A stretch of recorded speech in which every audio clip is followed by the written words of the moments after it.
കഴിഞ്ഞ ദിവസം നമ്മൾ സൺസെറ്റിന്റെ പെയിന്റിങ് ചെയ്തപ്പോൾ കുറേ പേര് പറഞ്ഞിരുന്നു നൈറ്റ് വ്യൂ വേണമെന്ന്.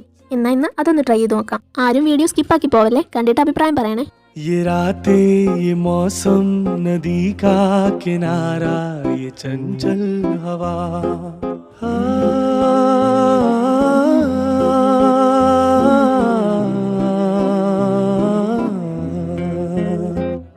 ये रातें ये मौसम नदी का किनारा ये चंचल हवा दो दिलों ने कि मिलकर कभी हम न होंगे जुदा।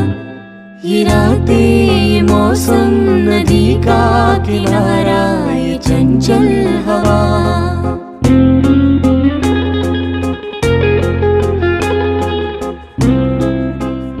അപ്പോൾ ഇതാണ് ഫൈനൽ ലുക്ക്. എങ്ങനെയുണ്ടെന്ന് പറയണേ. നിങ്ങൾക്ക് ഇത് രണ്ടിൽ കൂടുതൽ ഇഷ്ടപ്പെട്ടത് ഏതാ? ഇനിയും ഇതുപോലത്തെ പെയിന്റിങ് ചെയ്യണമെങ്കിൽ സജഷൻസ് പറയണേ.